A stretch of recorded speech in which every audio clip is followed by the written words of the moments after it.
Thank you. And Bobby called. Bobby saw Mom, what's this about Carol? Is this the cheerleader? Yeah, honey, it is.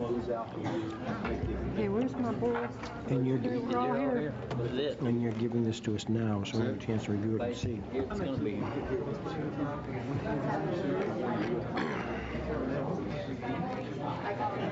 Leah? Is that prayer? Need a prayer? Yeah. Are you going to pledge? I pledge. Not say. You just gave this to us. Man, Do not say you just gave this to I us. can handle that. Just don't say. I'm trying to figure out how to welcome everybody Stand. since volleyball. Thank you. I'd like to welcome everybody here tonight, and thank you for coming to our 6:30 meeting. I call this special meeting of the Carrollton-Farmers Branch Board of Trustees to order at 6:34 p.m. on August 25th, 2011. Please join me in standing as Lynn Chaffin leads the board's opening prayer. Please bow with me. Our dear most gracious Heavenly Father, we thank you for the opportunity to gather here tonight in service of this district. We ask that you give us wisdom and courage and guidance as we conduct the business of this district. We thank you for the teachers, for our students, for our parents, and the business community that supports our school district so well. We thank you for a good start to this year, and we ask that you give us a good year for the remainder of the year. We ask your blessings on those who need you and who have unspoken needs. In your holy name we pray.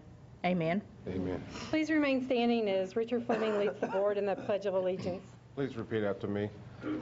I pledge allegiance to the flag of the United States of America and to the republic for which it stands, one nation, under God, indivisible, with liberty and justice for all.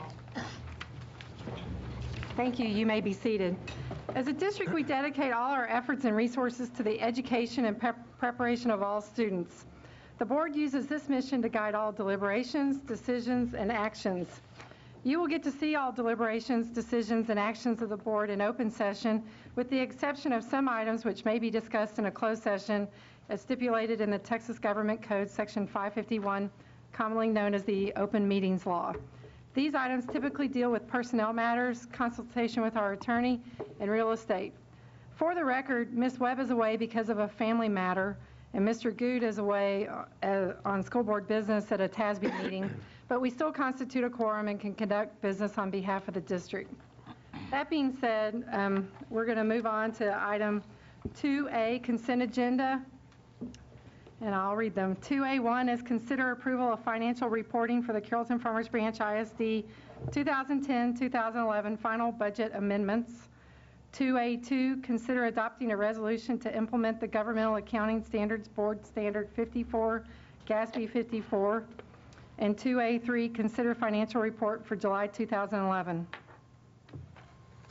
Is there any board discussion or questions on these items? Ms. Klein, I move that we accept the consent agenda as presented. We have a motion by Ms. Chaffin. Mr. Shore? I'll second that motion, Madam Mr. President. Shore seconds. We have a motion and a second. All those in favor? All those opposed? That is unanimous. Thank you.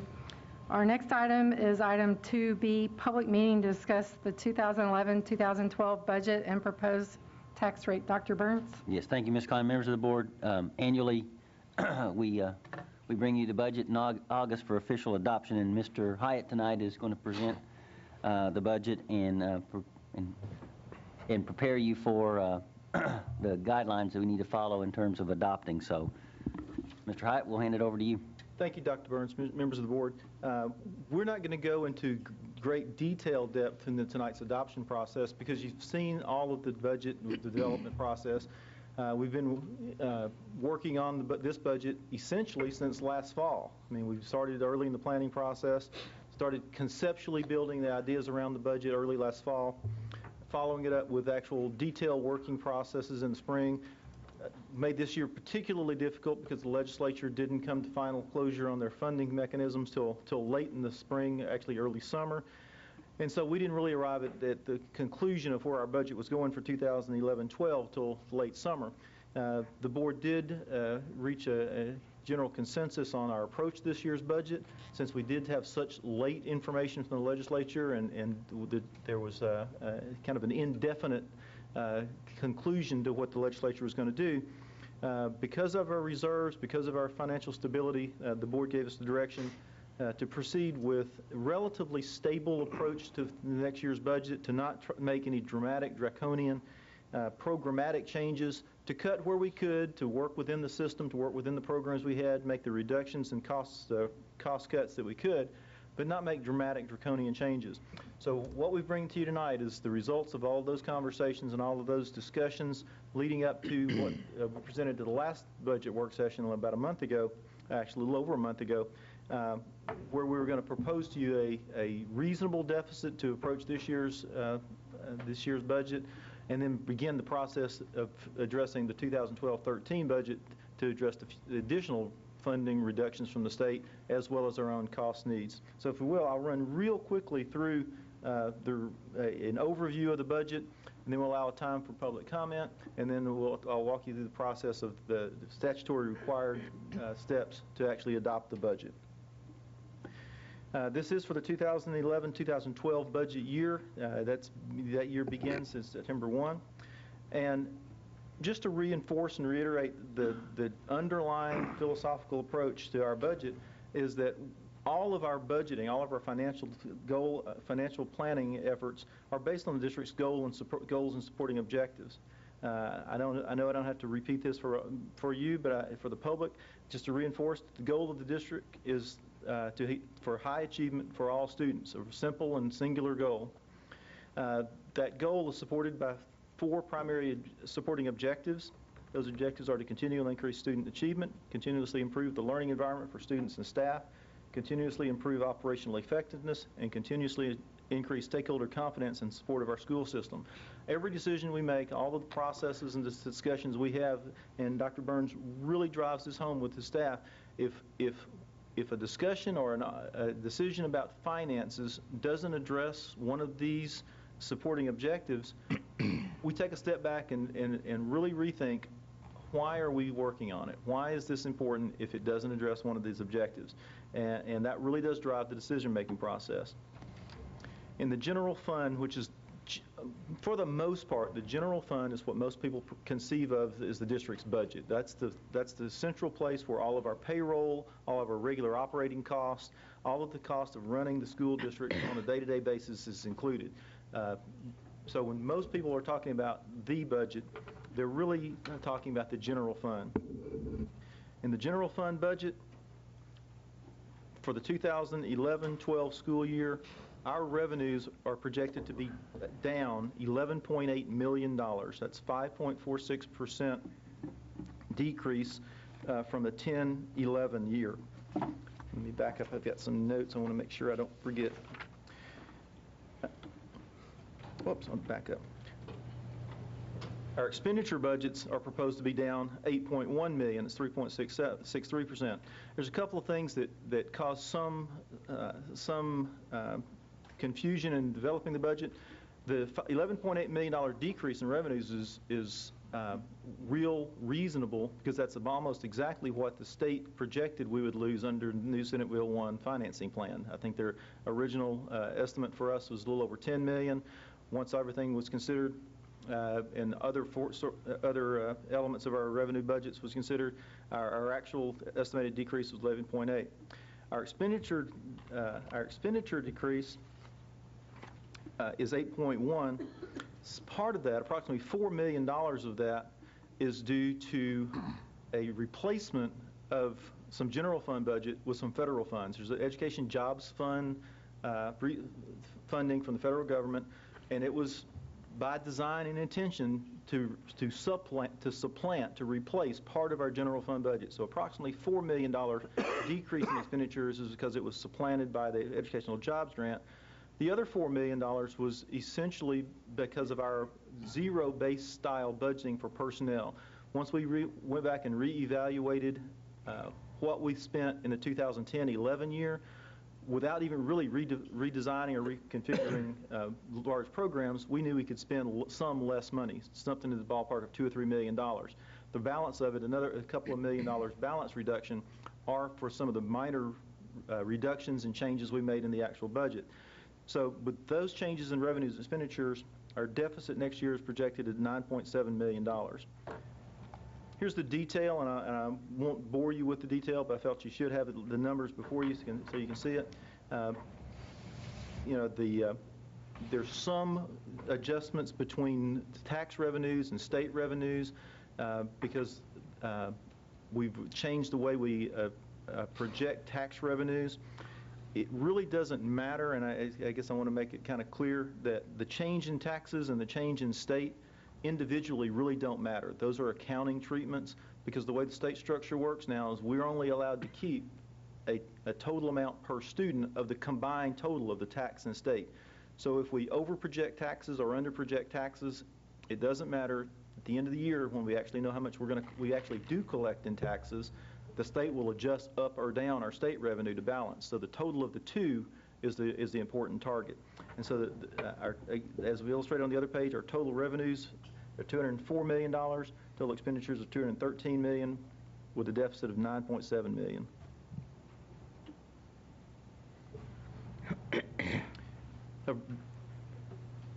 This is always an important issue, but particularly today, particularly in the current financial environment for Texas and our school district, our underlying financial stability is even more important than it's ever been. The fact that we have underlying resources to cover rainy day funds, to cover rainy day problems, to address that deficit I mentioned previously, but the fact that you have led us into a situation where we have a very, very, very stable and sound financial situation in our district allows you as a board some flexibility in how we approach the future. This graph illustrates from 2005 to 2012 projected the amount that we believe will be in fund balance in the future and has been in the fund balance in the past years. You'll note through the 2011 year, we haven't closed out this year yet, we haven't finally closed our books, but we believe we'll have approximately $1.7 million surplus this year. You might recall our original budget was a deficit of $6 million. So we've closed that gap substantially and actually made up for it.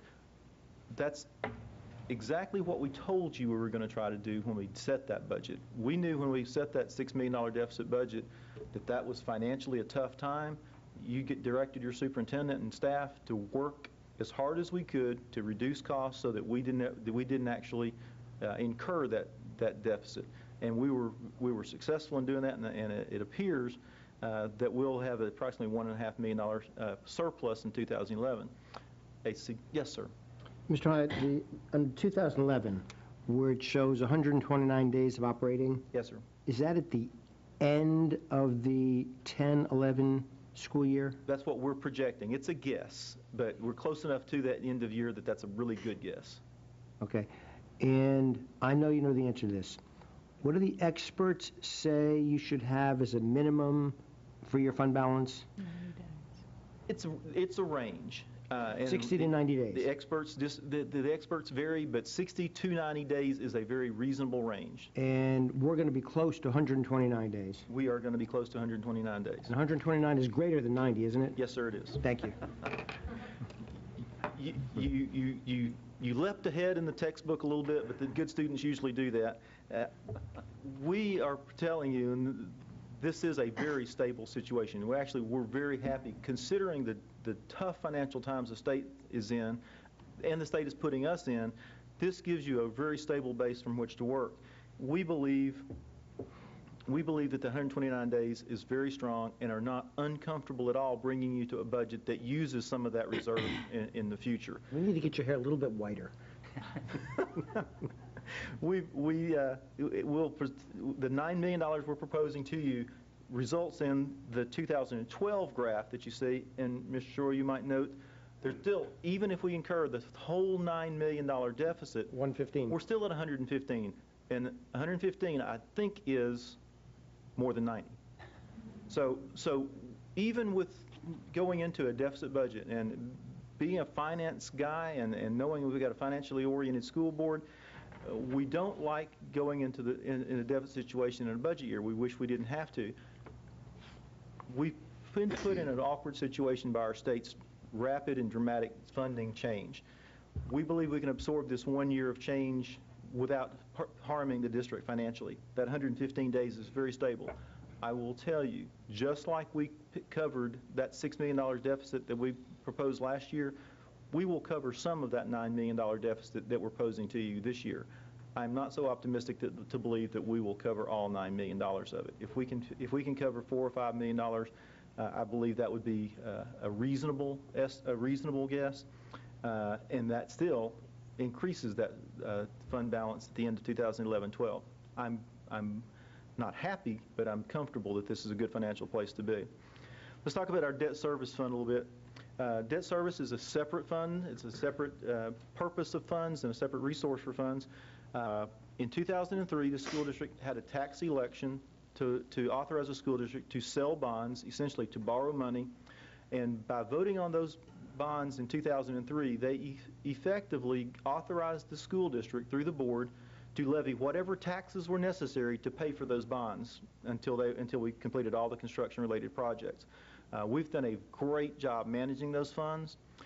In fact, 2 years ago, when the financial situation began deteriorating a little bit and our tax values were declining, this board and administration deferred many of our construction projects to keep that debt service cost as low as possible.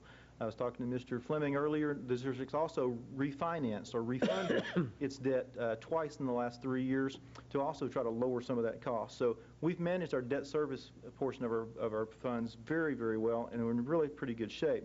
The debt service fund next year has a balanced revenue and expenditure of the same number of approximately $39.8 million. That's $2.3 million less than the previous year. It's less because we didn't sell any more bonds, we didn't incur any more debt, and we've paid off a portion of our debt, which lowers our borrowing costs. So it's down 5%. We still present to you the food service fund. It's a little bit of a discrete and small unit to talk about at this level, but historically it's been a separate and identifiable fund to present, so we still do it, and I think it's a good illustration of an operating element of our district.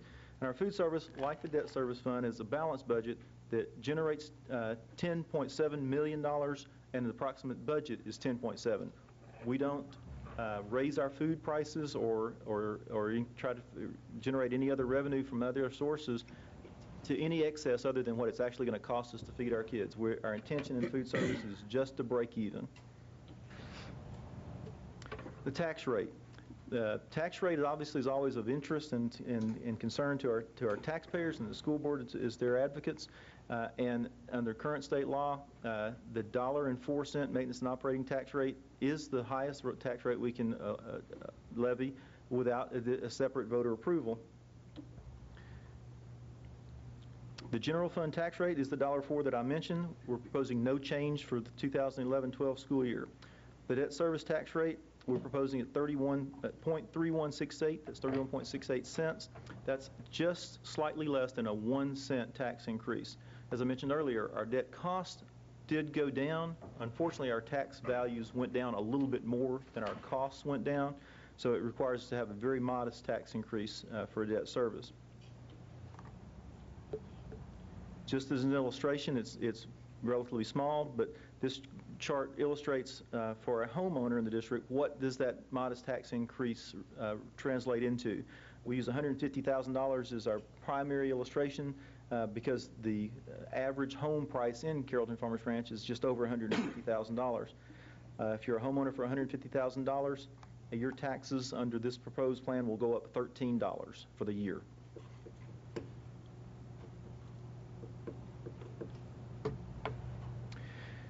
We're not going to take a long illustration of this, but I think it is important to illustrate how we spend our money in broad terms and in broad scope, and it's kind of interesting to put it in this perspective. If you take for every education dollar that we have to spend, where do we spend it? Well, 2 cents of that dollar provides bus transportation to those students who are eligible for transportation in the district. 8 cents of that dollar goes to maintaining and supporting the building operation, and another 4 cents just to keep the air conditioning and the heating running. Security and nursing, health and safety issues in our district, we spend 1 cent of that education dollar. 54 cents out of every dollar is spent directly on teacher salary and teacher supporting costs.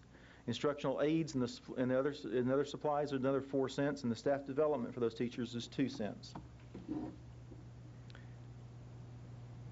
For the school lunch, it's approximately 5 cents of every educational dollar. 1 cent we spend on the library, 2 cents for the technology that goes in our classrooms, 4 cents for counselors, 8 cents for all the principals and the other campus administrative staff, 3 cents of every dollar goes for district level staff, and 2 cents goes for our extracurricular activities. This is a one-page illustration of it, and it's often difficult for people to understand how we allocate money to different components. But when you start taking the pieces, you begin to understand each piece takes a small element. And regardless of where we think we need to focus our resources, we still have to maintain those support mechanisms. But based on our primary objectives and our primary goal, everything is first focused on student achievement. I'm not going to go into the detail right now. We have more discussion later, but I will tell you, just as a preview, if nothing's going to change at the state level, nothing's going to change legislatively. We know what the school funding mechanism is for next year. So as a very brief preview that we'll talk about in our work session later, we're projecting a $19 million deficit for next year. If we really do incur the full $9 million in the 2012 and the 19 in 2012-13, we're beginning to get into that range that experts say you need to be aware of. So that is our caution, that is our challenge. We're fine financially now. In fact, we're more than fine. We're incredibly stable and well organized. We have a future that's uncertain, a future that is going to create us some financial difficulties, and our charge as staff and you as a board is to begin addressing that future financial problem today. This time I'll answer questions from the board. Once we have an opportunity for the board to ask questions, is part of the requirement that we open this up as a public meeting. So if there's any members of our audience that has comments about the board, about the budget, the board should be available to hear them. Are there any questions or comments from the board about Mr. Short? I noticed that we're doing a tax increase, I guess a rate increase on the debt. How much more would that raise to pay off the debt for I guess next year, 2012-13? It's the total debt repayment for the 2012-13? Yeah. The 2012-13 debt service cost, from memory, I believe is going to drop approximately another $2 to $2.5 million. And I wish I could give you an exact answer, but it really is going to be driven by what tax rates do next year. Right. The tax rates and the assessed values for property in the following year will drive more than our debt service costs. The change in values will drive what the tax rate will have to be for debt. As we've discussed in the past, we are continually on a regular basis monitoring the current interest rates. Within the last 2 weeks, I've had conversations with our financial advisors about the possibility of refinancing again some of our debt. If we do that, there's a possibility, at least under current rates, possibility of reducing our debt service costs in the 11-12 year by maybe as much as $800,000 over the term of the bonds. So it's a good chance we won't have to raise taxes at all next year. If our tax values stabilize, and hopefully I'm not overly optimistic, but I believe our tax values. Tax values. Property values. Yeah, property values, yes. Right. If our property values stabilize and don't continue to decline, we actually are getting a little bit of growth over in the east side of town and some in the central corridor. If those values stabilize or increase, as well as our refunding of some of our debt, I think there's a good chance our debt service tax rate will decline next year. We will probably evaluate and bring to you a discussion about whether or not we want to do some construction out of next year, so maybe sell some more bonds in the spring. Those bonds we sell in the spring really won't impact the tax rate for 2 years because it's a 1-year lag in the debt cost. But by maintaining our buildings at a high level, it actually assists us in managing our operations costs. We really don't want our buildings to deteriorate to a point where we have to reduce our funding for direct construction costs just to keep our buildings running. We've done a good job. You as the school board have directed us in, I believe, a very, very good position so that our buildings don't drain off from our operations. We have good, sturdy, and structurally sound facilities. Thank you. Mr. Shore? Mr. Hyatt, you said something just a moment ago that kind of took the wind out of my sails. This board would not want the district to do anything that crossed the line from lawful conduct. Absolutely. By way of example, TIF money can only be used for certain things and can't be used for anything else. Yes, sir. If there's a way that we can use the debt service to enhance our position with our M&O, we probably want to do that. We're an innovative district. I appreciate that advanced direction. Comments like that actually help us in developing ideas and recommendations for you. Right now, we've delayed major construction projects out of our construction fund in order to try to keep our debt service costs low so that the tax rate wouldn't have to increase for debt service.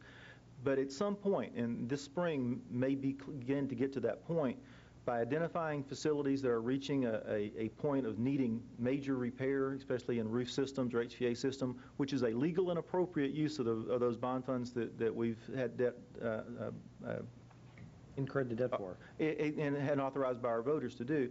It's not only legal and appropriate, it's actually in the original charter. We actually had a list of projects that we presented to our voters when we did this, and that's what we voted on. So we'll go back and relook at that list. You have the authority to adjust within that list if you like, but we'll start off with the plans to look at the original list that the voters had authorized when we voted on the bonds.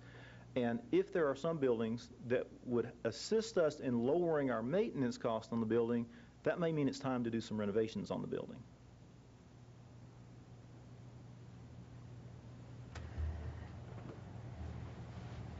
Ms. Chapman? Yes, ma'am. You referenced the board direction that has resulted in an underlying financial stability. I might point out that you have been here longer than any member of the board, and some of that has been your direction. A lot of that has been your direction and coaching, and I'd like to thank you. I really appreciate that.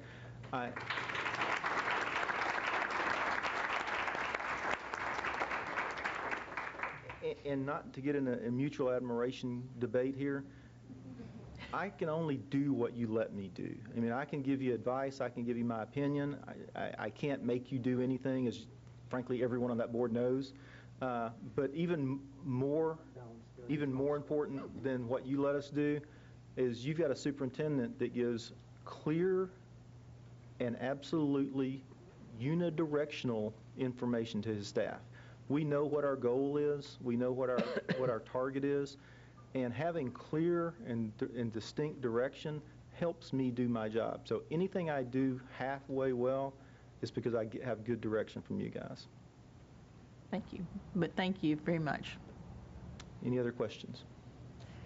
I just would reiterate, the slide with the fund balance just really tells a story about how the district has adjusted in anticipation of whatever the budget needed. And it just keeps getting harder and harder. It does. So as required by state statute, the district is required to provide the opportunity for the public to speak to the board about the annual school district budget. At this time, any individual wishing to speak to the board, if you'd like, you're invited up to the podium. Officially open the public hearing. Actually, no. No? Okay. All right. And And you're invited to come up to the podium, and you may have 3 minutes to speak to anything to do with the budget that you would like. Is there anyone that would wish to speak to the board? Hearing none and seeing none, this concludes the public discussion of the proposed budget for 2011-2012. I'd like to, are there any more questions from the board or comments before we move to the next item? I'd like to reconvene our special meeting to proceed to the next agenda item, which is 3C, consider all matters related to the 2011-2012 budget, including adoption of the budget. Thank you, Ms. Klein. Mr. Hyatt, you're up again, so. Ms. Klein, members of the board, in your agenda packet, there is a very brief schedule that illustrates the components of the required budget for you to adopt. And that those required components are the general fund, debt service fund, and food service fund, and we just got through discussing. And the chart illustrates the components of each. The action that we're asking for you to take tonight is to adopt a resolution, and if I will, I'll read that resolution. It's relatively brief. But whereas due notice was, as required by law, has been given of a public meeting on the 2011-12 budget for this school district, and whereas the public meeting was held in accordance to law, and whereas the administration and the Board of Trustees have carefully considered the budget for the said 2011-12 school year, and find this budget to be in the best interest of the school district. Whereas, therefore, be it resolved, ordered, and ordained by the Board of Trustees of the Carrollton-Farmers Branch Independent School District that the 2011-12 budget for the Carrollton-Farmers Branch Independent School District shall be, and the same is hereby in all things adopted and approved as the budget of the Carrollton-Farmers Branch Independent School District for the 2011-12 fiscal year in the total amount of revenues $254,672,262 and expenditures of $264,401,228. And if you do, this will be passed and adopted the 25th of August, 2011. Are there any questions or discussion from the board?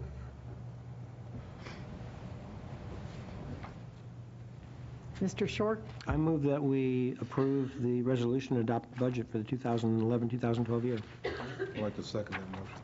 A second by Mr. Fleming, motion by Mr. Shore. All those in favor? That is unanimous.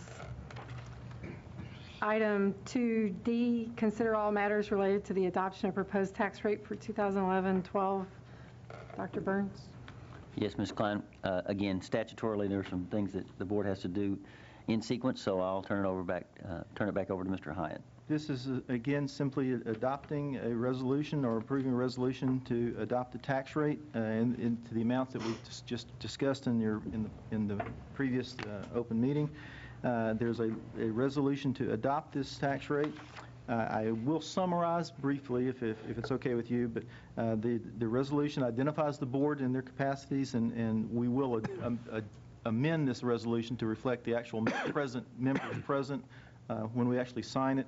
We'll indicate the board members who aren't here to vote on it tonight, and then the ultimate resolution will be now, therefore, be it resolved, ordered, and ordained by the Board of Trustees of the Carrollton-Farmers Branch Independent School District that the total tax rate aggregating $1.3568 shall be levied on each $100 valuation of all taxable property located in the Carrollton-Farmers Branch Independent School District and appearing on the assessment roll for the year 2011. That $1.04 of the above tax rate is hereby specifically levied for the maintenance and operation of the schools within the district. And 3, that .3168 or 31.68 cents of the above tax rate is hereby specifically levied for the purpose of paying principal and interest on the tax bond indebtedness of the district. And again, if you approve, this will be adopted this 25th of August, 2011. Are there any questions or comments on the ordinance as read? Ms. Klein, I move that we accept the resolution as presented with the adjustments for those present and correct spelling of my name. Don't you mean to move or pass the ordinance? Yes, I'm sorry, pass the ordinance. Ms. Watton? Thank you. All those in favor? That is unanimous. Thank you.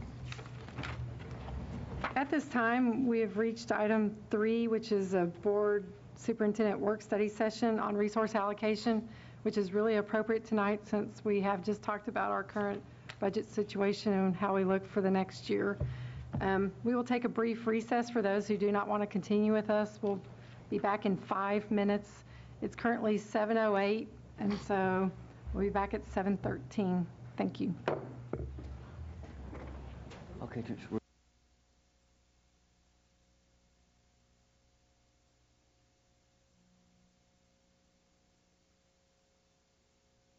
We're starting with item 3, Board and Superintendent Work Study Session, Resource Allocation, 2012-2013. Dr. Burns. Thank you, Ms. Klein. If I could just make some opening comments.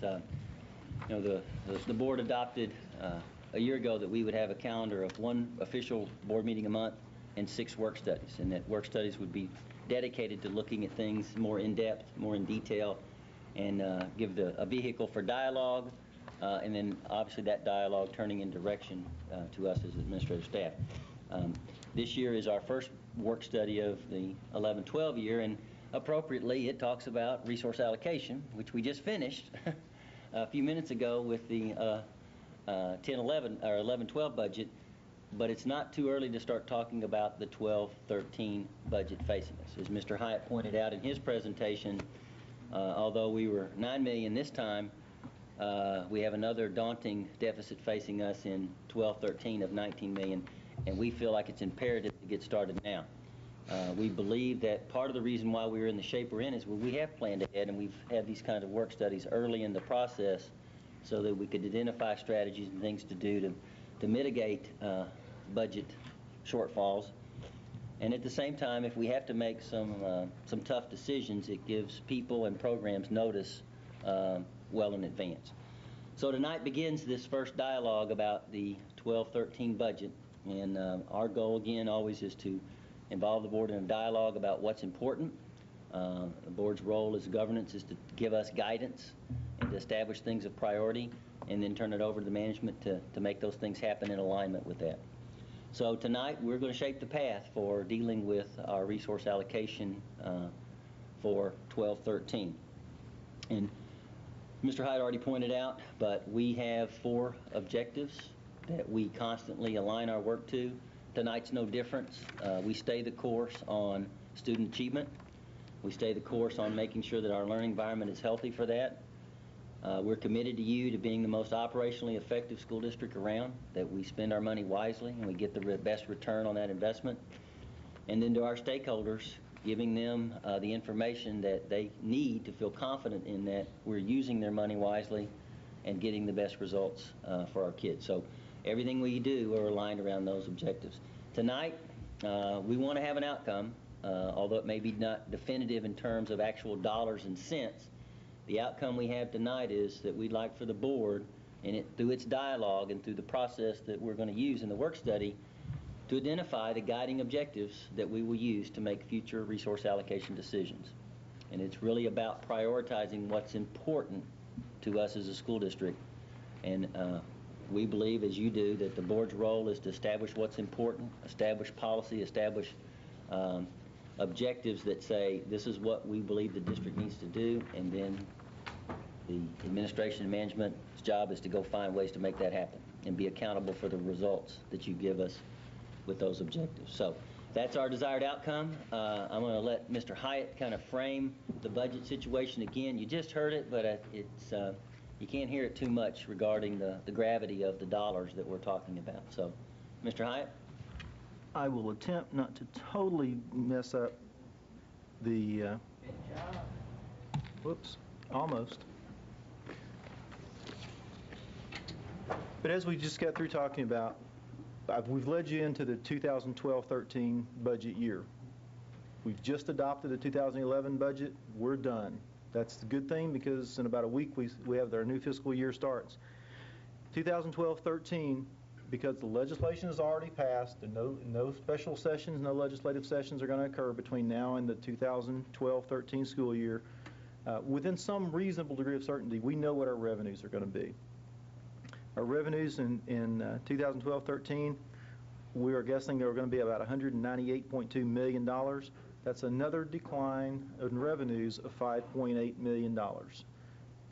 They're just, regardless of what our taxes do, regardless of what we do, we'll get to keep $5.8 million less in money than we did in 2011-12. We talked about it briefly, but I think it bears reiterating. In the good old days, if our economic development in our community and the good Chamber of Commerce meeting, developing the community, our new transit-oriented development down at the Beltline and I-35 generates lots of new construction, lots of new businesses moving to town. In the good old days, that generated new taxes. Those new businesses brought new tax values to the district. We didn't have to raise taxes. We could just get more taxes on their new development. And those good old days are no longer here. If all that development occurs, all it does is reduces the amount of money we get from the state. So it's literally a balance. More money from the taxes, less money from the state. I guess there's some element of good in that. If we get less taxes, then we get more money from the state. But the bottom line is we don't get any more or less. We just get the same. And that same number was set essentially back in 2006 and reduced with reductions occurring in 2011 and again in 2012. So I don't want to depress us too much, but we don't have a choice. Our money, our resources are going to go down again in 2012. We're already expecting our expenditures. That's if nothing changes. We have a couple of options. There are a couple of things that could change, but that would take some affirmative action by someone. We're already expecting our expenditures to increase by $3.9 million. Now, that's a little frustrating because we're really not we're not anticipating any new things to get for that $3.9 million. That's no raise, that's no new programs, that's not smaller class sizes, it's not more copy or paper. That's if we just keep doing exactly the same thing we're doing now. Our cost will increase $3.9 million due to the fact, and I think I mentioned to you, the Education Jobs Fund that is funding some of our budget this year, that goes away next year, and then we have to replace that money with local dollars or reduce what we spend. So if we do nothing, our revenues go down by 5.8 and our expenditures go up by 3.9. Add that to the already existing deficit that we have this year, will yield a $19.4 million deficit for next year. I mentioned to you earlier, we've already begun the process inside the budget without dramatic changes to reduce that sum. I would be willing to venture a guess that number, instead of 19, it will be something less than that, but it's not going to be zero, and it's going to be a significant deficit. So that frames to you the magnitude of the problem. I mean, this is not a small problem. We're going to have to take some pretty significant steps to address it. If both the 2012 and 2013 deficits actually are incurred, that drops us down to a fund balance of $43.3 million, or 78 days of operation. That is a small comfort, as Mr. Shore indicated earlier. That 60 to 90 day coverage, we're still within that window. So we're not looking at bankruptcy even in a worst case scenario. That's good. But if we don't begin addressing it pretty aggressively before we get to this point, the following year will be pretty darn bleak.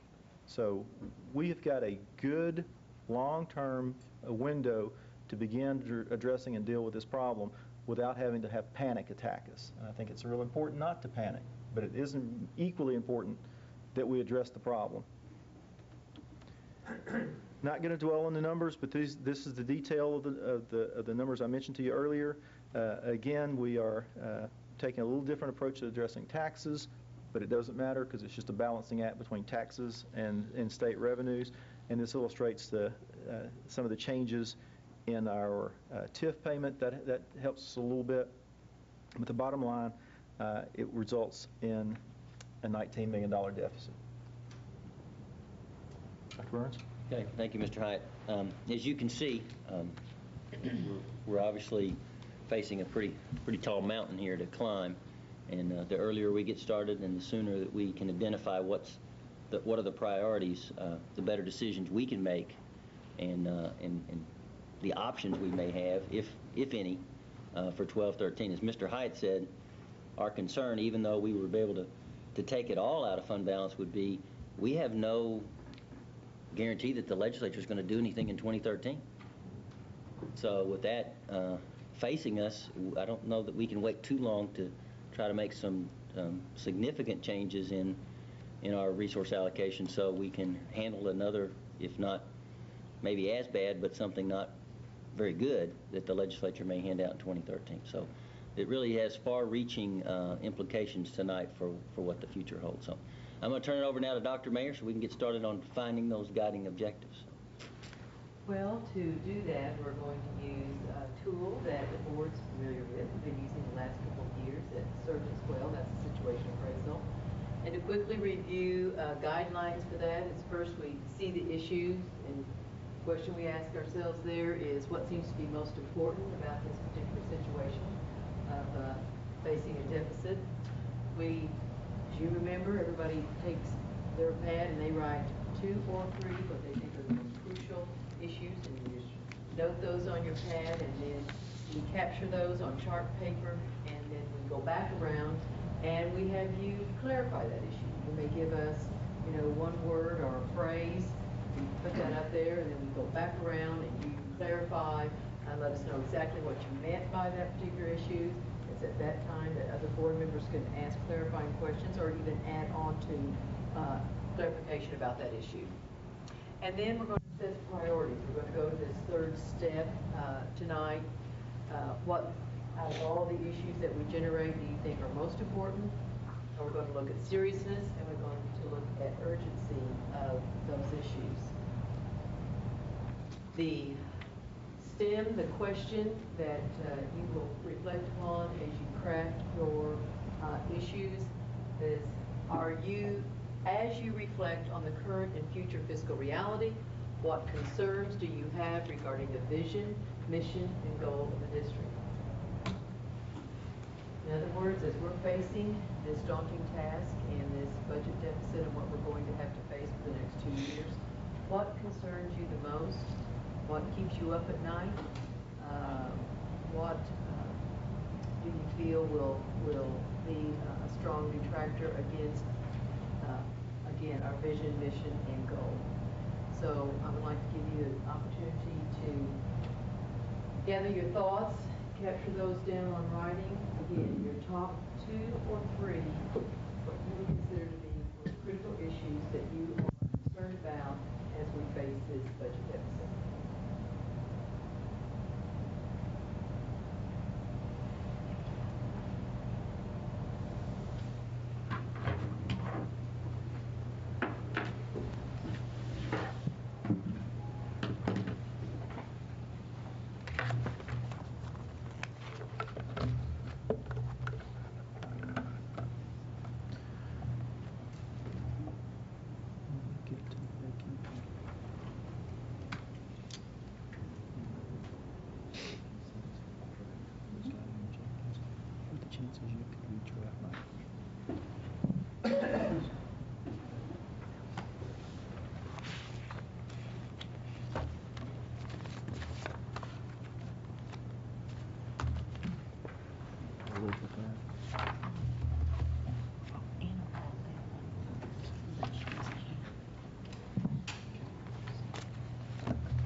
I wish I'd thought of that earlier.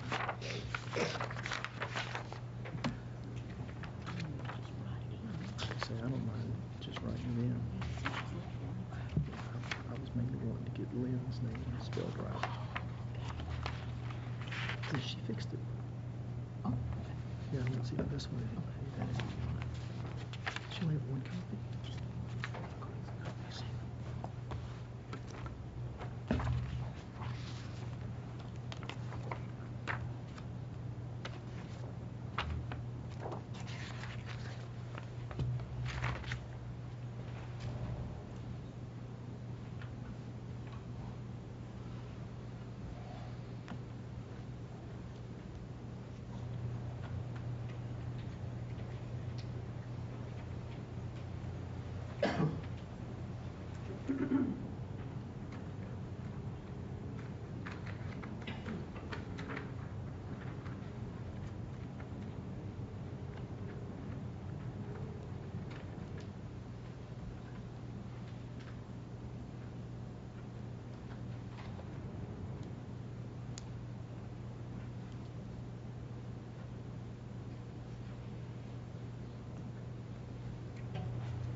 Looks like most of you are ready to begin, so let's begin with Mr. Shore. Mr. Shore, give us your first issue, please.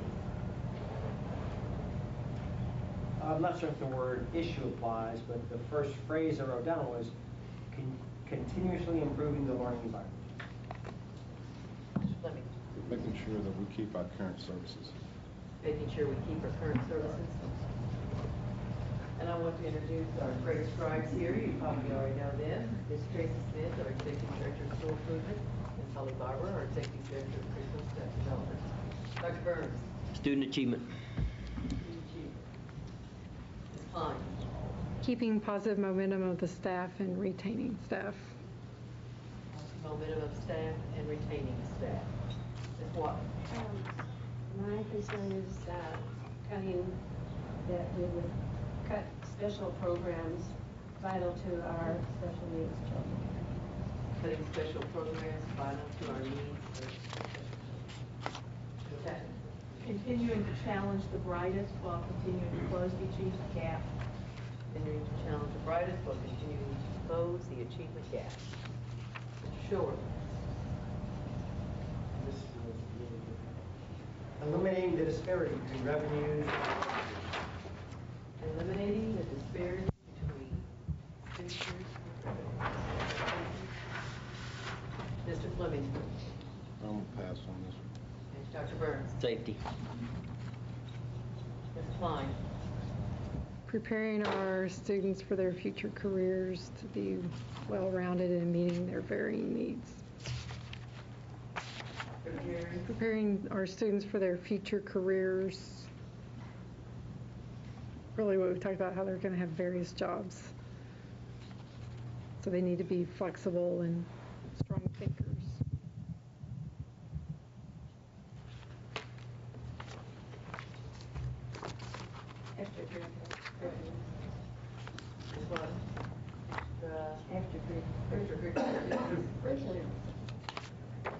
Ms. Chapman. Enrollment. Sure. This is a concern of mine. The perception or the attitude harbored by members of the community caused by sound bites. Perception of the community harbored by sound bites? Caused by sound Caused by sound. Making sure education in our district is still sustained based on enrollment decrease, decreased revenue, Education stable. charter schools opening up.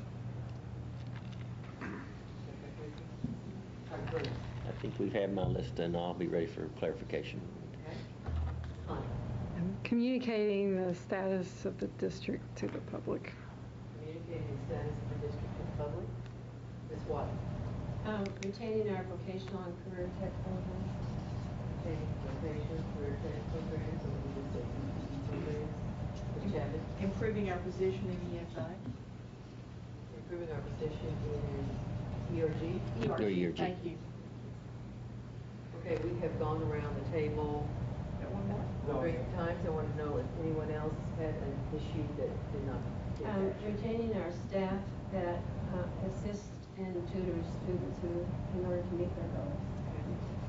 Any staff? We more like a non-teaching staff. Any staff that tutor our students? Yeah.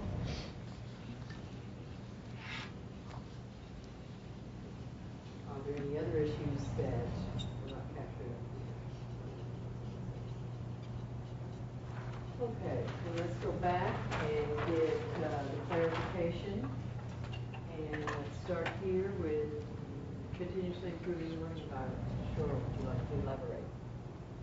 I think every member of this board wants every student everywhere to have as rich an educational experience as possible.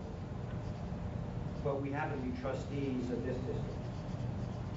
And we can acknowledge that other districts are perhaps facing more difficult challenges than we are, in which case their students may not be thriving like we want them to be. I think that we need to care about our students, and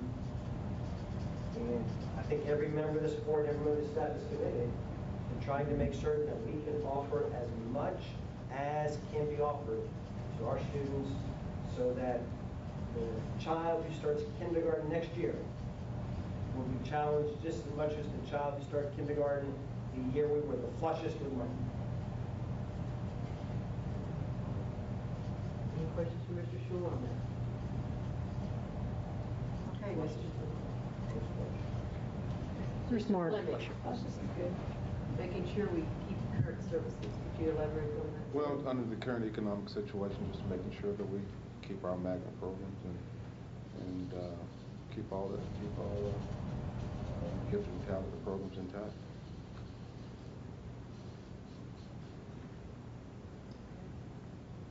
Dr. Burns.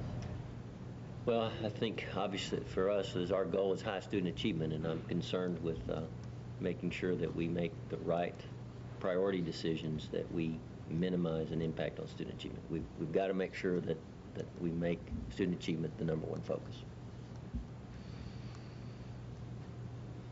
Which is probably the same as the rest. Very close. But he's much more eloquent than No comment. Yeah, no. Ms. Klein? Keeping positive momentum, I think when there are changes occurring, it's important to communicate with the staff, and I think more than ever you need your experienced staff. And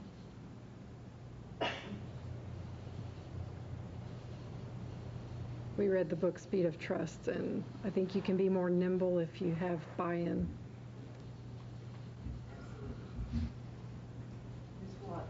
I think both mine, under the special programs and the vocational and career tech, could go up under Richard's, keeping the current services. So really, it's about just making sure that we maintain. Maintain the services and programs that we have at this time. So you might put special ed programs in. We'll do that collapsing after All we've right. gone around and gotten all the clarification, but you guys are so good at saying you're already ahead of us. They're thinking ahead. They No, are thinking ahead. The good thinking, because that makes the job easier for the Been there, done facilitator. that, I many appreciate it. Continuing challenge the brightest while closing to the gap. Ms. Jackie? One of the things that we need to make sure, and it goes along with student achievement, is to make sure that we continue to challenge our brightest kids. We challenge those that are the average kids, and we still work and focus on closing the achievement gaps in our sub-pops. Doing it all? Okay. be clear. Yeah. We don't want to change Close the achievement anything. gap. We want to. Sums up mine, I think. Eliminate disparities between revenues and expenditures.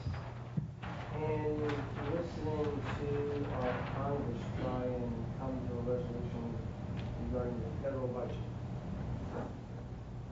we got to observe some folks digging their heels in and being apparently unwilling to entertain different ideas. I suggest that it's imperative that we think about every possible tool that's available in our toolboxes to eliminate the gap that exists between what we want to offer for students and the money we have available to pay for them. Questions for Mr. Shore? Okay. Safety. Safety was me. I think obviously we know that sometimes when you have budget shortfalls, you kind of think of things that aren't relevant or important at the time, but become very important in time of crisis. So I think we have to be very careful that we don't lose too much infrastructure in creating that safe environment that we have. Again, our objective of having a conducive learning environment, kids won't learn if they're not safe, and so we've got to make sure that we weigh those priorities as well. So. You know, we might want to add building maintenance to that also, because that definitely Keeping our buildings safe. can be included in safety issues. Our buildings safe, absolutely. Preparing students for future careers. Ms. Klein. As we trim and cut already, I see some options narrowing, particularly with AP classes and diminishing choices in schedules, and it's hard enough as it is. And I know it's just what's happening. And also, when I combined it with the second one that had to do with extracurricular activities, and then also I was thinking of the gifted and talented and also special needs. So really, I kind of just squished two of my ideas together. But it's just the things that are hard to see happen that I know we're going to face. And we, how do you balance? How do you choose? But particularly a lot of the college prep classes and the classes that didn't have the populations that warranted making. Extracurricular activities. I can see where we're going to have to refine some of the areas, but I don't want to see us water down our extracurricular. We know that so many of these activities, especially our fine arts and athletic programs, contribute so much to the progress of our students in the classroom. So I think it's important that we look at them and define where we can cut, but without taking away from them. Well, Dr. Burns gave a presentation today to some realtors in Irving and talked about and see if even the believer of well-rounded education and well-rounded students, and certainly know value arts, athletics, and lessons taught, skills learned there. So, yes. Okay, enrollment. One of the ways to eliminate that gap between the revenue and the expenditures up to a certain point is increasing our student enrollment. So if we can find a way that effectively does that, whether it's through attracting people to the community or through unlimited open enrollment, then we should look at doing that. There's a work study on that. Mr. Short.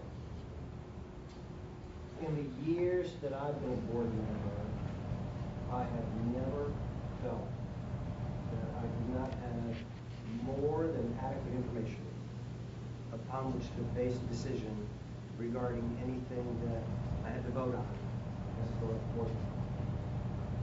My concern is, as we face this opportunity and we look at the ways to deal with this, there will be members of the community who don't have access to all the information that we have. That members of the community will get sound bites. And either through lack of effort, lack of time, lack of whatever, they will not be able to assimilate all the information that the board members have, and that members of the community may stake out a position that, because of the limited information available to them, they will be vociferous in advocating a certain position, and it could impact upon any of the 7 of us, depending on how much we let it impact upon us, versus relying upon the data and the evidence that we'll receive. Mr. Barber? Vociferous. Vociferous. She got it spelled. I think you spelled it right, too. That's an efficacious word. You are a successful Any commentary on that before we move on to the next one, or questions? Mr. Fleming, ensuring education is sustainable. The reason why I said that is because we have our enrollment decreasing a little bit. We've got revenues down. We got state legislators, when I was down in Austin, that really, they say that education is their priority, but, they say that, and then they say another thing on, when you leave, of course, raise taxes or what have you. They have no plan, so, education as we know it, I mean, surely something's going to have to change. I think some of the lawmakers, for one, need to change, but other than that, it's just, I don't know, this is a sign of our times. Okay.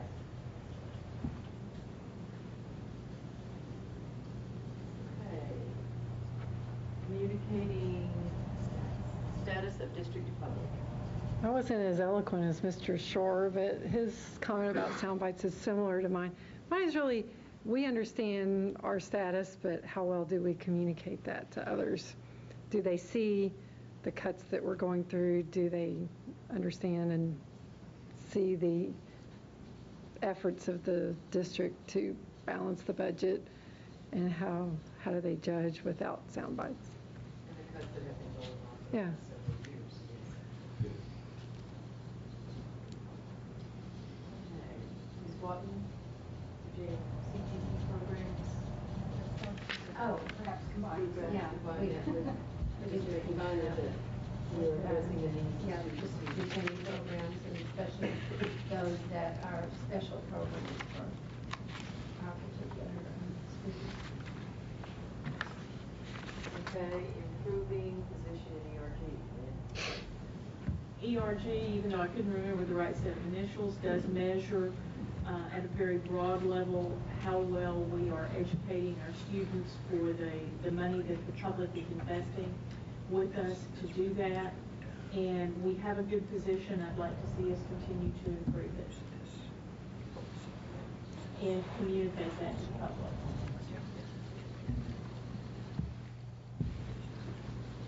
Retaining non-teaching staff that's near students. Well, I guess this could be teaching and non-teaching staff, but because of the high expectations that the state has put upon our students and our teaching staff, I think it's imperative that they get assistance. And I know that that's one area that many districts are cutting out entirely, all of the teaching aides. But I don't think that people have any concept of how important they are to the success that we see in our district and the success that other districts have. Okay. Now it's time to do what you all do so well. Let's do a little bit of collapsing, but before we do that, let me kind of talk about what we're going to, the next couple of steps. We are going to collapse some of these, not all of them, just those that really, it looks like they really do connect easily and well. And then we're going to rewrite those that are still here with a phrase from these issues or these concerns, capture those. And after we've done that, then I'm going to ask each of you to look at that list, and out of what we have rewritten on this sheet, to answer the question, what one do you believe on that list is the most serious issue listed? And give a 5 and a 3 and a 1 to 3 of them that we have up here. I'll review that before we do that again, before we actually do that, but I wanted to let you know kind of where we're going. 5 is the most valuable. 5 is most valuable, 3 next, and number 1.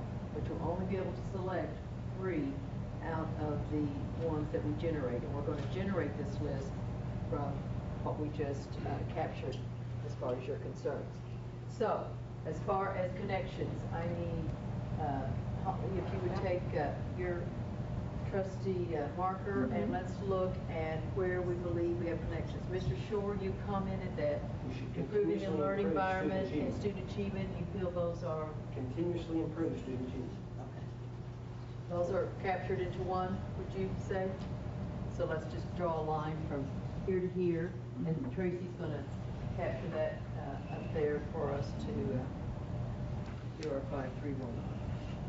Nancy, special programs for special ed students, and you've got CTE. Is it fair to say that to maintain special programs for at-risk students or for students? Yes, I think we can put it all students. I think Richard had one that had retained services, and I think we could put both of mine in there. The Okay, one that main deals with services special needs and for also all students. all students, yeah. Services for Special needs, all students.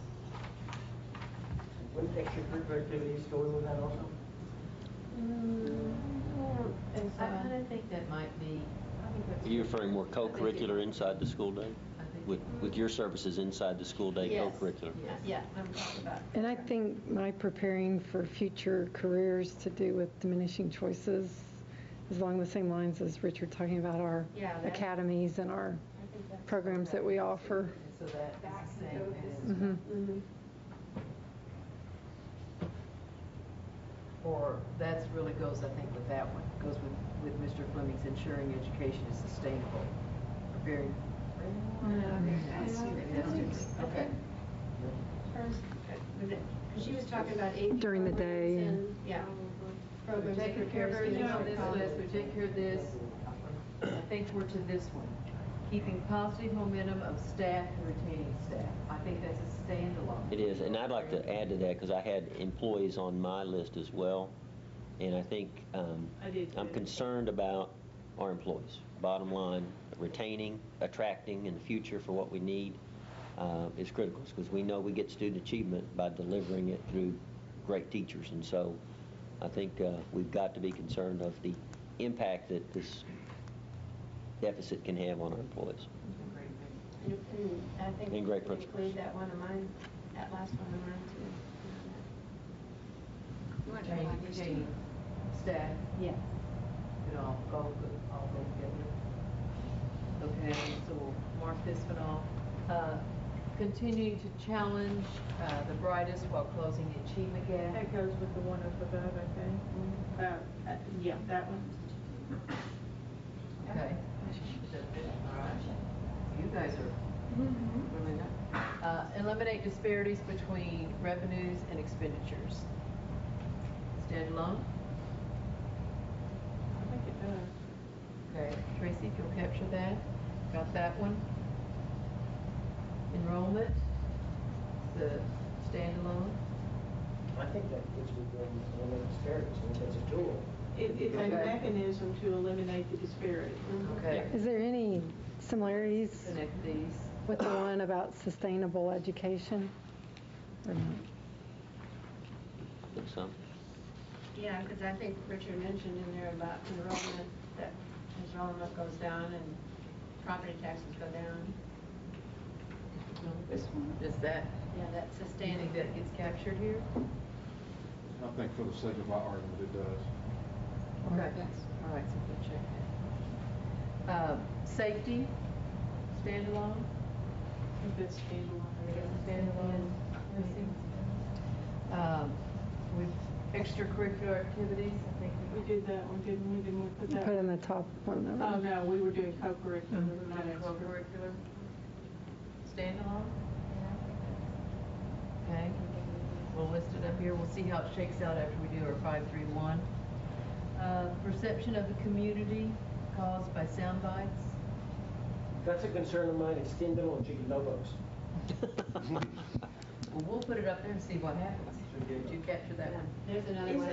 Isn't the next one? And that one, it kind of goes with Yeah. Yeah. Nancy's on communicating Right. status of the district. So we can cross those two, and we'll check there and check here.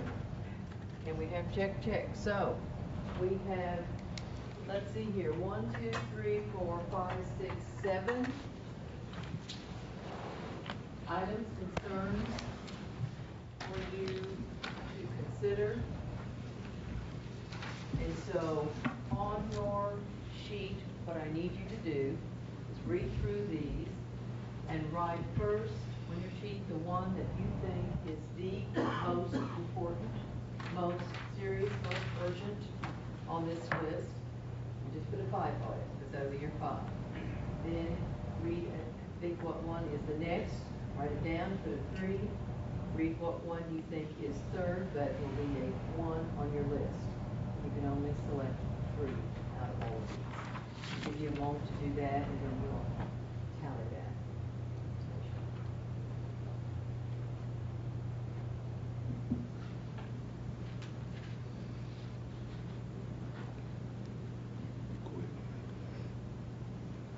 Our math guy will do our adding after we do this. Oh, no. Finance guy. Single digit. Single digits.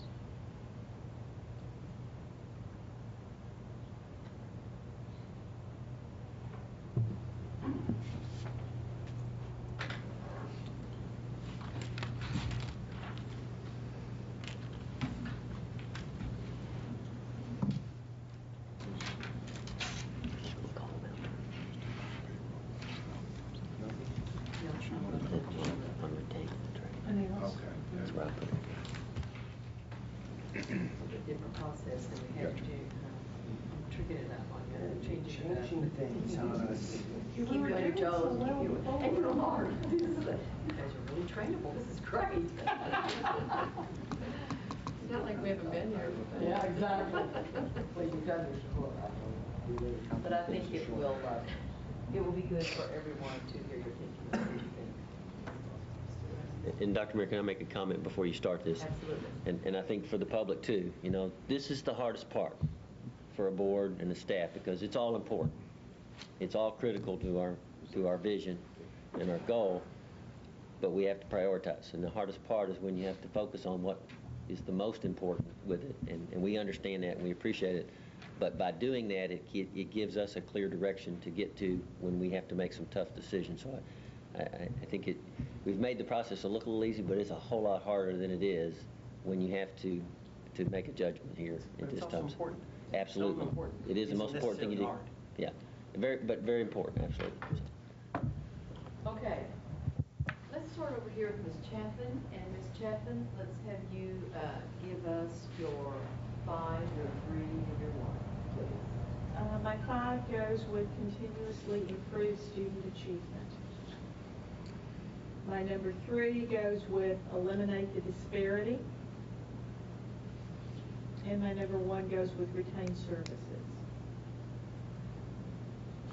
And part of my thought process was if continuously improve student achievement is what we're here for. It has to be number 5. But if I can eliminate the disparities between my revenue and my expenditures, hopefully by getting more revenue, then it makes it easier to retain services, retain and attract employees, and the other things that are on this list, because all of them are important. Okay, and the reason I didn't use continuously improve student achievement is I feel that's a given, that's our goal, period, and no matter how we cut, that will always be our number 1 goal. So my number 5 was retain services, my number 3 was retain staff, and my number 1 was extracurriculars. Say that 3 times real fast. It's fine. One time. I had my number 5 point is student achievement, 3 retain and attract employees, and 1 retain services for all students. Dr. Burns. 5, continuously improve student achievement. 3, retain and attract employees. And 1, safety. Mr. Fleming. Retain services for all was my number 5. And the reason being, coming from the accounting sense, if there's no money, there's no way you can do it. I mean, you can stretch a dollar so many ways. Number 3 continues to improve student achievement. And number 1, retain and attract employees. Mr. Short. I gave continuously improve student achievement number 5 because it's got a good beat. I gave 3 to eliminate disparities between revenue and expenditures, because I like the lyrics, and I gave number 1 to retain and attract employees. All right, let's get our... You gotta add some brevity. You gotta add some. It's too hard not to.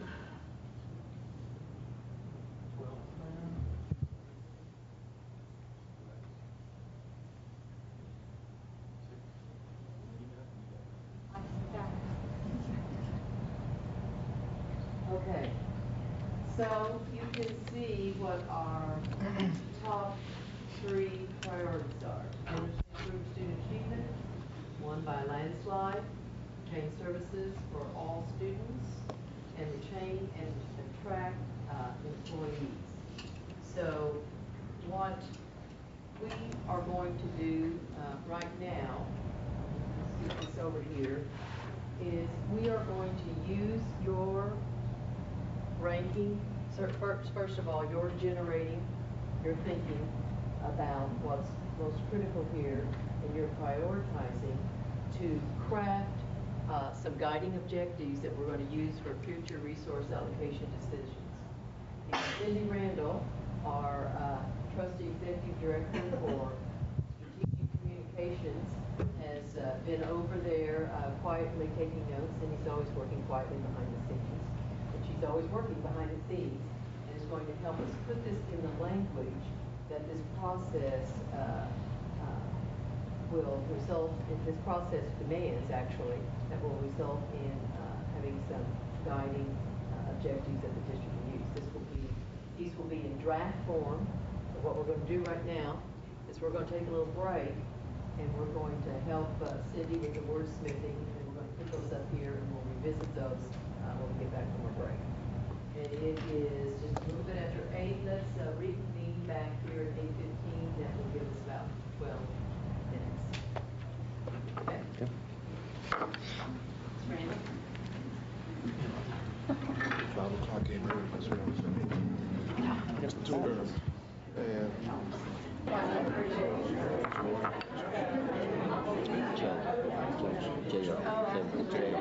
They're not listening. that's it. Okay, let's take a second here and review where we are and what we've generated as guiding objectives. One of the guiding objectives that we have is to minimize the impact on student achievement. I don't like that. Notice that we have the language of minimize, and that language is intentional.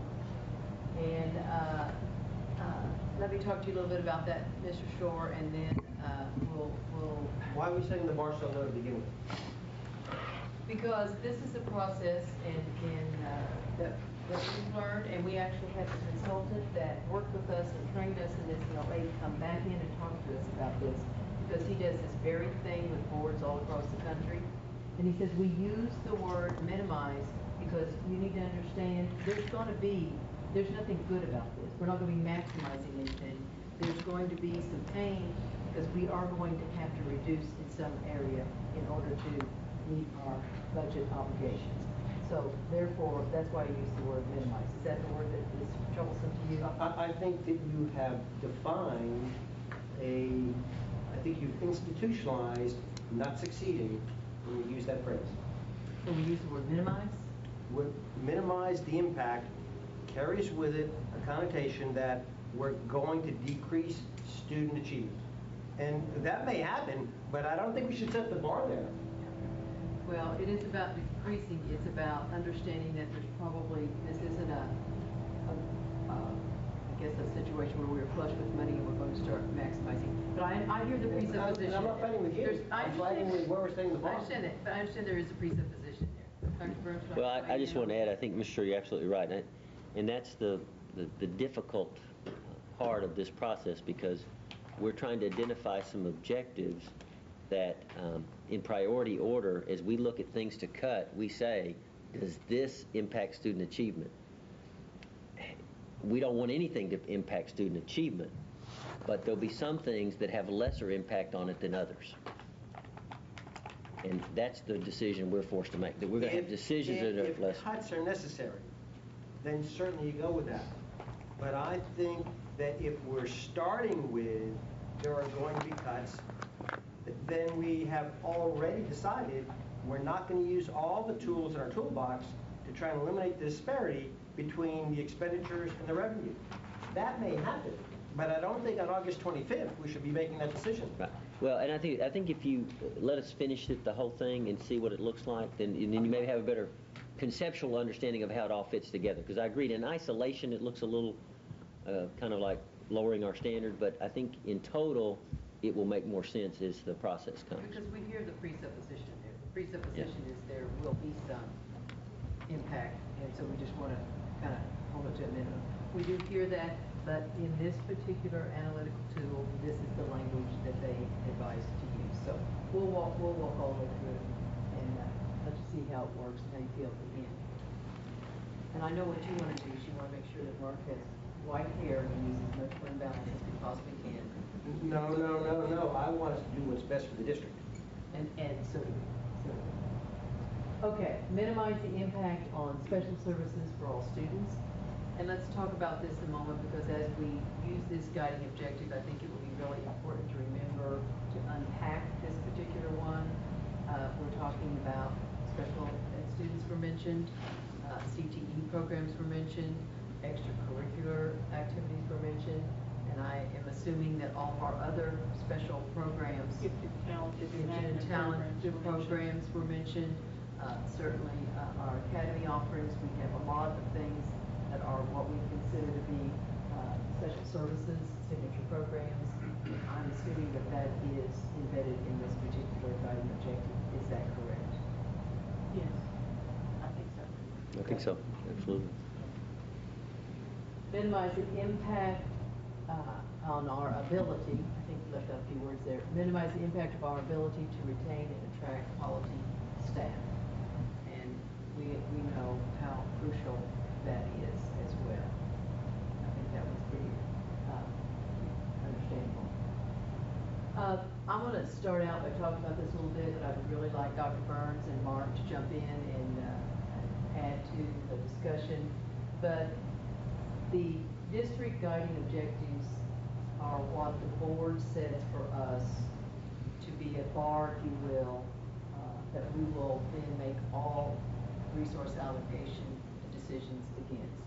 For example, you prioritized 3 big areas for us: student achievement, special services programs, and retaining staff. That's what will populate those blanks there under district guiding objectives. Those will have a level of importance and a weight, and they will be in the order of which you weighted them this evening. Student achievement will be given a weight of 10, because they'll be given a weight from 10 to 1. We'll give those weight. And then across the top there, you'll see that we will populate those with possible cut considerations, resource reductions. We'll put those at the top, and then we will give them a numeric value similar to what you did with 531, and then we basically go one by one and say, how does this minimize the impact on student achievement? And then we can actually mathematically assess whether that will minimize the impact, or if we think that's a lever or an item or something we do in this district that would hurt student achievement. So we end up actually having a quantitative process to help us with this decision making, because as Dr. Burns stated before, we like doing everything we're doing. We like all the programs we have. We like all the staff that work here. And so we know that it's going to be very difficult. So this is a process we think will help us. Yeah. Mark, you want to? Dr. Mayor, could I add one thing, just kind of, because the board has this frame of reference, I just want to bring it to light here, is that you remember from Don McAdams' book about theory of action, and what a board has to do is to establish priority and policy, and then give the direction to the management to go make it happen. We kind of see this vertical column here of you giving us the objectives, the priorities that you want us to weight the management decisions against, budget reductions against. And if those budget reductions hurt something more than they should based on this quantitative analysis, then by means of priority, they go on the back end. They're the last thing we cut. So when this thing plays out, what the board will have to struggle with is, given the money we have and given the deficit we have, how far do we go down that priority list of cuts that you're willing to accept? Maybe it's the whole 20 million, maybe it's 10 million, maybe it's 15 million. We don't know yet, but we want to give you in priority order, based on what you said was important, a list of dollars related to those cuts. Okay? So that kind of gives you the whole total picture, and can relate to that from some of Don's work with what the board's doing, setting the governance model. So, Mr. Shore? Dr. Burns, I'm going to challenge you on something you just said. Please do. I heard you say that gives you the complete total picture with the cuts, that when we rank the categories that we want cut last, and if it impacts upon this category, put it to the tail end of cuts. If it impacts your number one priority the most, yes. But I think that's only 50% of the picture. because I don't think what's being put on this chart is how those items that may be cut can be salvaged. For instance, there are 13 pennies out there that we could submit to the community to have a vote on. And tax increase perhaps is something that is remarkably distasteful to a certain segment of the population right now. But perhaps we owe it to the community to see what they really value. Do they value giving our kids a better chance and better opportunity, or do they not care? But without exploring that as well, I suggest we're only getting 50% of the picture and not 100%. And that's why... I would say I agree with you, sort of. Be careful. I know it's dangerous, but I'm going to assume that there is going to be a sort process associated with this, where the highest priority, the items that affect our guiding objectives the most get sorted to the back. They have a dollar value. And then at that point, we can look at it, and the community, if we choose to go for a tax ratification election, we have something quantitative to say, this is what you get. This is what you get, or this is what we will have to cut, if that's what we're going to, based on what it is that you want to do, community, about a tax election. Thank you. That's why I think the whole picture comes. Right, and that was very well said, Ms. Chavin. And I think that's, in looking at it in total, that's what we want to do, is provide that information to you, and then provide that information to the public. Says, this is how deep it gets, and then these are options to keep it from getting that deep if you choose. Right. But have a systematic and a scientific process to weight those in order based on what you gave us as guidance with the objectives. And that is our total picture when we finish. Something that puts some quantitative number that's measurable, that's not absolutely nebulous. Oh, I'd lose, what does that really mean? Yeah, absolutely. Because in these lines up here will be specific items with specific dollar costs. So we will be able to do this exercise, come back, as Dr. Bird said, line those up and say, if you want us to find 5 million, here's the line for 5 million, here's the line for 10 million, here's the line for 15. If you don't like what's on here, what revenue can we generate to then move that line back? And again, with priority on looking at the guiding objectives, which you told us are the most important, to help us make those decisions. Yeah, and I think I want to add to something Mr. Shore said for clarification, is that we have only presenting kind of the negative picture right now, and that's what do we cut. We do have to take the other side of what can we do to add to the revenue side, and that discussion has to come here pretty soon once we start showing what these cuts are. So you're absolutely right. There are two pieces to this equation, and the other side is what are we willing to do in terms of increasing revenue. So, we have in November another work session, and one element of that revenue generation is the limited open enrollment, which is already on there.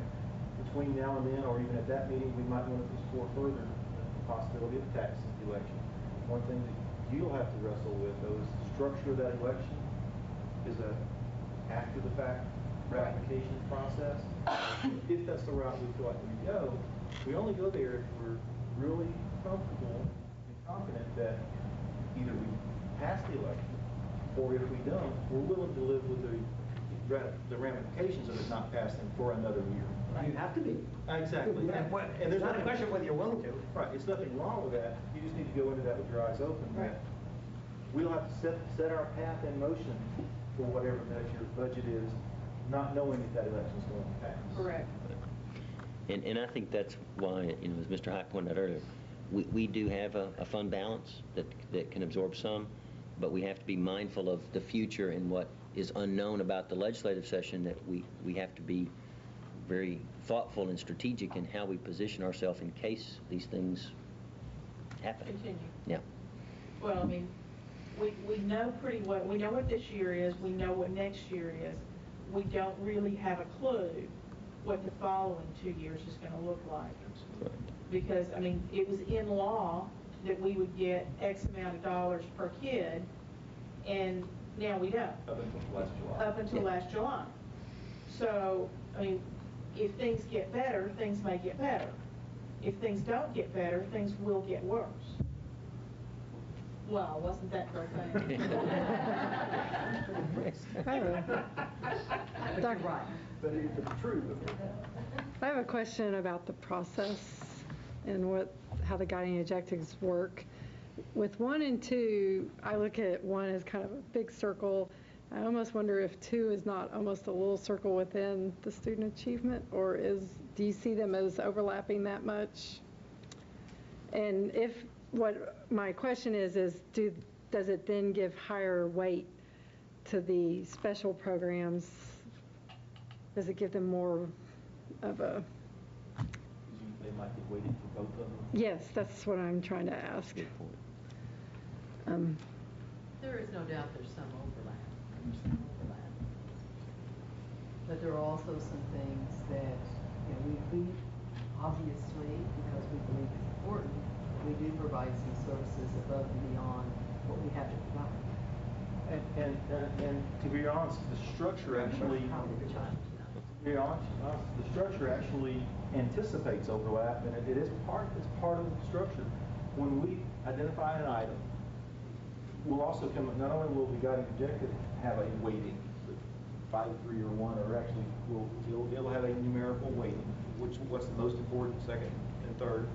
And each item will have another weighting that indicates its breadth and depth of impact to the system. So if something that's really impactful and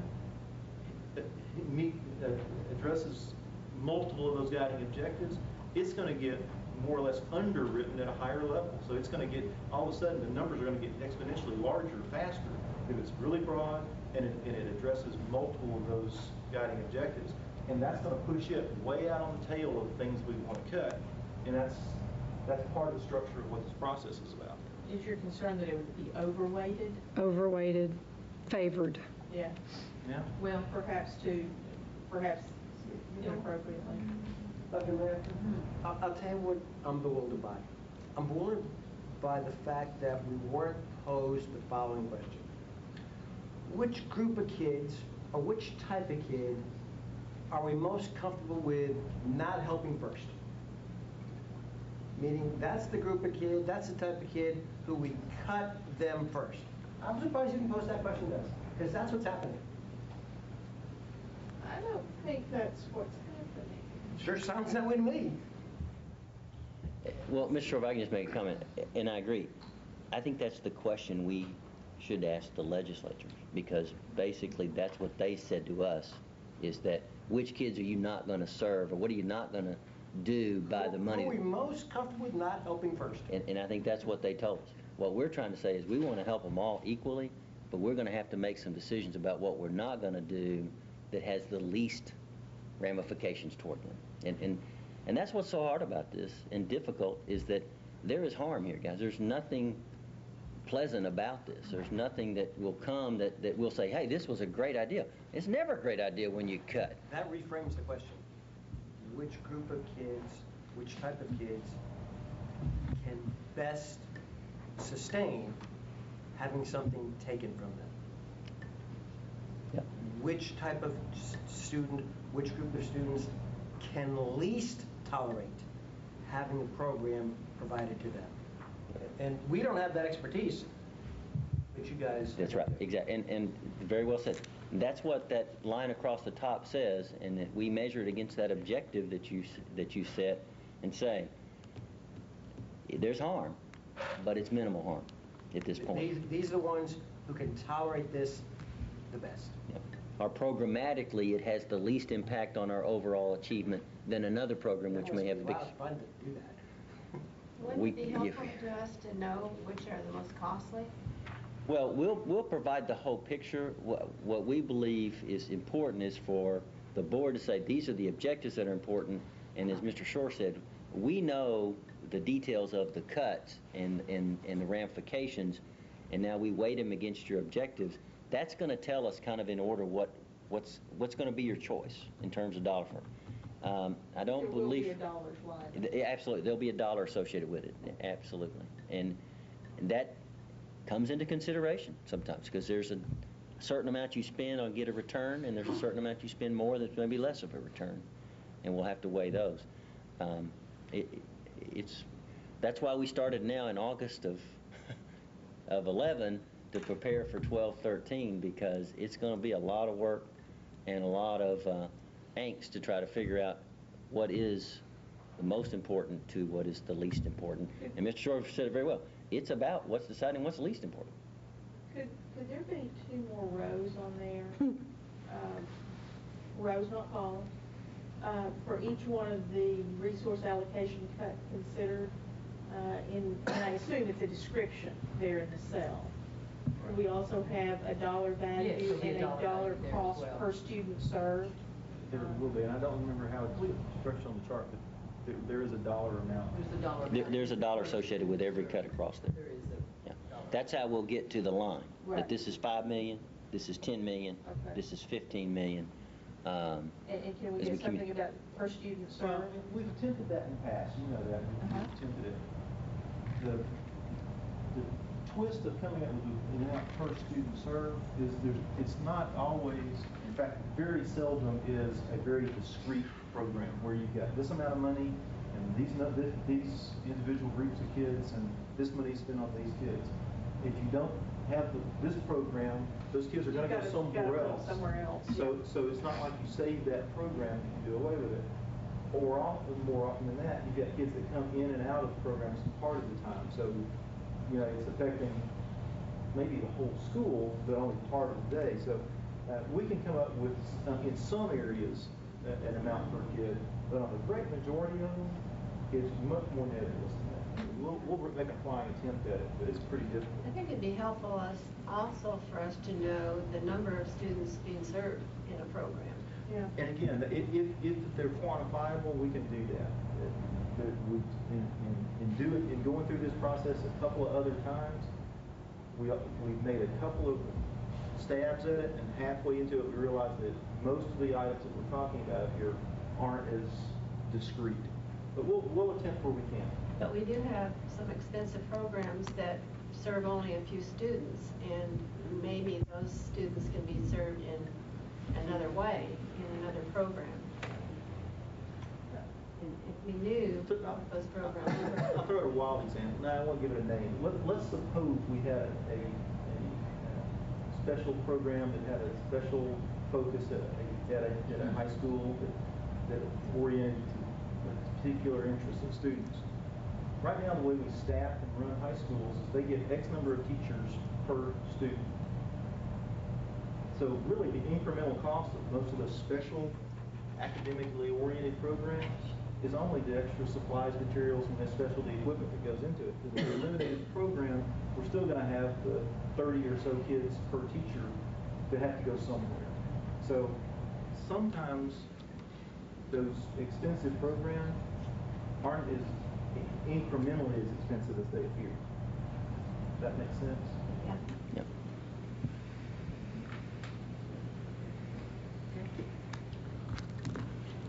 We didn't say it would be fun. Yeah. We didn't promise you a rose garden. Back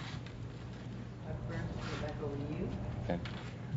Well, I'd just like to say a few more things. I'll give it to Ms. Klein for other board members' comments. I think it's critically important for us to have a process. We have to have a process. We have to have something that aligns with what this board believes in and believes important. I think we've all understood that part of the results and due to the results that we've gotten has been greatly due to your governance and guidance. You set the vision, you set the goal, and then you gave the resources. We must continue to do that forward. What we are facing that we haven't faced before is that the resources are not a matter of going up, they're a matter of going down, unless we do something to intervene. As Mr. Shore said, we do have some options there, and we do need to explore those.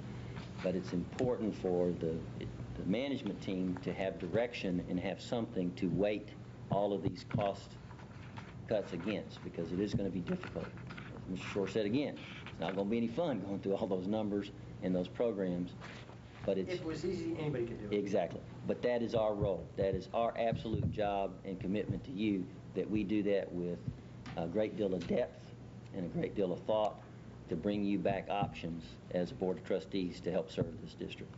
So we believe the process will be beneficial to us because it will keep us focused on what's important. And that's what you've described tonight, what's important in those guiding objectives. So with the board's direction tonight, we will move forward in populating that row across the top and begin to put the analysis to it to come up with the numbers, and then we'll be reporting back to you in subsequent board meetings about where we are.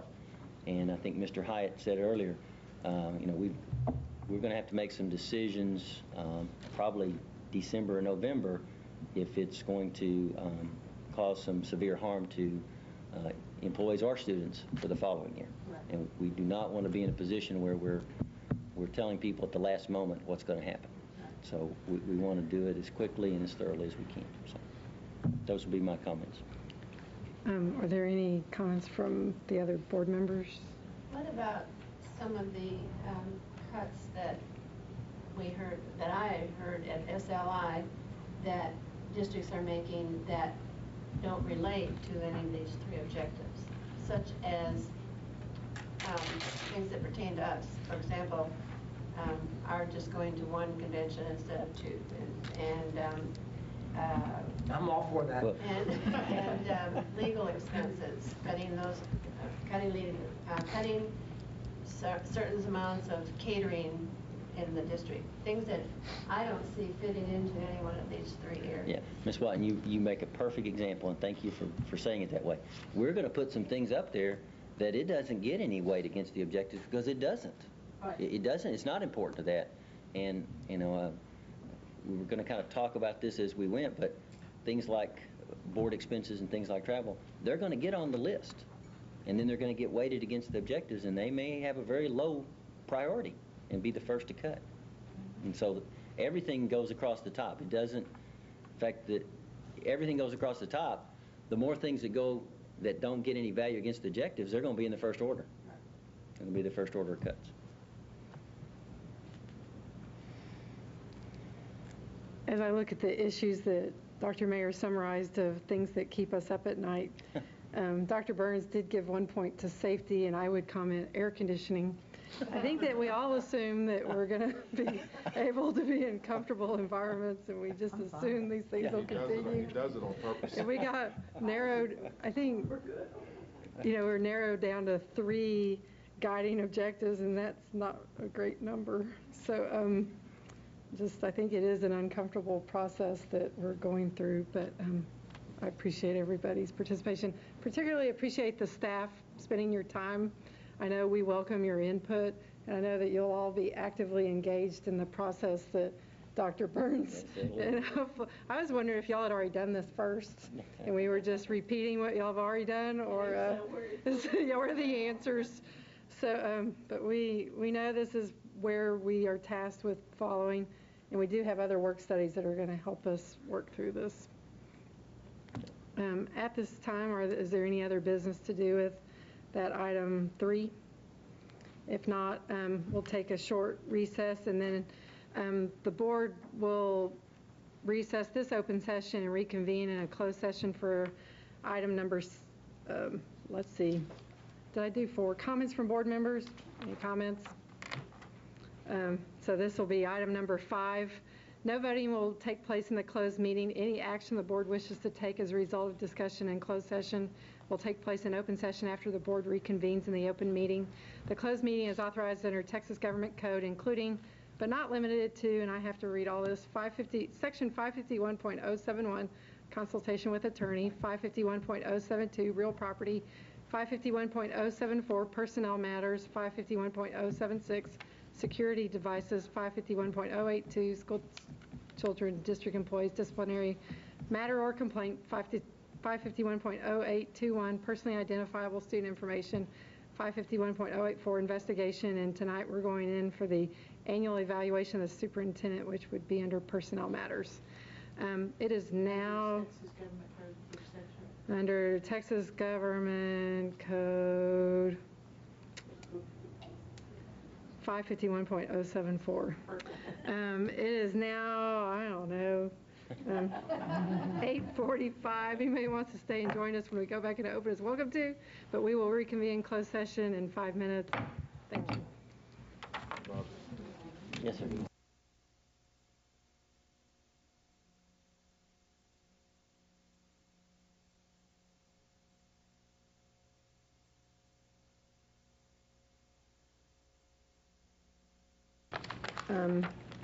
Public meeting to vote on matters considered in closed meeting. Board members, was there anything discussed in closed session that needs board action tonight? Board, are there any other matters from closed session that need board action? No. Hearing none and seeing none, by my determination, we have reached the end of our agenda and we are adjourned at, we'll call it 9:48. You're starting to get fluid on that.